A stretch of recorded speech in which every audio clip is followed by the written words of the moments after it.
ത്രിയേക ദൈവത്തിൻ്റെ വലിയ തിരുനാമത്തിന് മഹത്വമുണ്ടായിരിക്കട്ടെ. ഭാഗ്യവചനധാരയുടെ എല്ലാ ശ്രോതാക്കൾക്കും കർത്താവായ യേശുക്രിസ്തുവിൻ്റെ ധന്യനാമത്തിൽ സ്നേഹവന്ദനം. ഞാൻ നട്ടു, അപ്പല്ലോസ് നനച്ചു, ദൈവമത്രേ വളരുമാറാക്കിയത്. ആകയാൽ വളരുമാറാക്കുന്ന ദൈവമല്ലാതെ നടുന്നവനും നനയ്ക്കുന്നവനും ഏതുമില്ല. നടുന്നവനും നനയ്ക്കുന്നവനും ഒരുപോലെ ഓരോരുത്തന് താൻ്റെ അധ്വാനത്തിന് ഒത്തവണ്ണം കൂലി കിട്ടും എന്ന് പൗലോസ് അപ്പോസ്തലൻ കോരിന്ത്യർക്കെഴുതിയ 1-ാമത്തെ ലേഖനം 3-ാം അധ്യായത്തിൻ്റെ 6 മുതൽ 8 വരെയുള്ള വാക്യങ്ങളിൽ പറയുന്നു.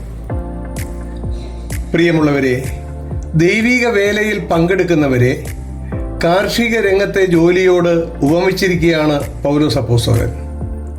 കാലാകാലങ്ങളിൽ ദൈവമക്കളെ തൻ്റെ ശുശ്രൂഷയ്ക്ക് നിയോഗിക്കുന്നു. അവർ തങ്ങളുടെ ശുശ്രൂഷ ദൈവം ആഗ്രഹിക്കുന്ന വിധത്തിൽ ചെയ്യും. പ്രതിഫലം നൽകുന്നത് ദൈവമാണ്. ഓരോ ദിവസവും ചെയ്യുന്ന വേലയെ ഓർത്ത് എപ്പോഴും കർത്താവിൽ സന്തോഷിക്കുവാൻ ദൈവം ആഗ്രഹിക്കുന്നു. ഇന്ന് വളരെ സന്തോഷമാണ്. കാരണം ഈ വേല ഞങ്ങളെ ദൈവം ഏൽപ്പിച്ചതാണ്. അത് 365-ാം ദിവസം പൂർത്തിയാക്കുവാൻ ദൈവം ഞങ്ങളെ അനുഗ്രഹിച്ചു. അതുകൊണ്ട് ദൈവത്തിൽ സന്തോഷിപ്പാനും ദൈവത്തെ സ്തുതിക്കുവാനും സ്തോത്രം ചെയ്യുവാനും ദൈവം അനുഗ്രഹിച്ചുമിരിക്കുന്നു.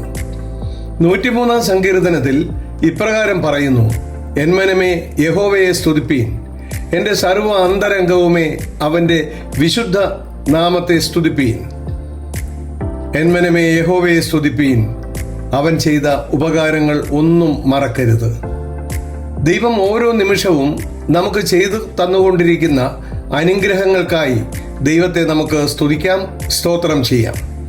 സ്വർഗത്തിലെ ദൈവത്തിൻ്റെ സംരക്ഷണയിൽ ഭാഗ്യവചനധാരയിലൂടെ ഹൃദയത്തിന് സന്തോഷവും മനസ്സിന് സമാധാനവും ശരീരത്തിന് സുഖവും വായിക്ക് തേനിനേക്കാൾ മാധുര്യവും നൽകുന്ന ദൈവത്തിൻ്റെ ജീവനുള്ള വചനം ദൈവം ആഗ്രഹിക്കുന്ന വിധത്തിൽ എല്ലാ ദിവസവും പ്രഭാതത്തിൽ വളരെ ചെറിയ സന്ദേശങ്ങളായി ദൈവമക്കളിലേക്ക് എത്തിക്കുവാൻ സ്വർഗത്തിലെ ദൈവം അനുഗ്രഹിച്ചുകൊണ്ടിരിക്കുന്നതിനാൽ ദൈവത്തെ സ്തുതിക്കാം, സ്തോത്രം ചെയ്യാം.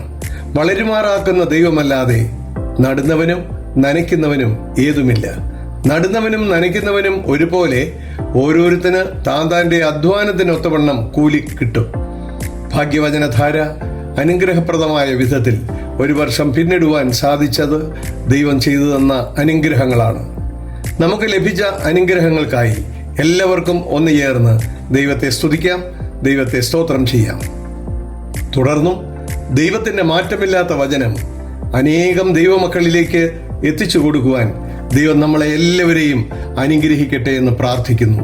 നന്ദി, നമസ്കാരം.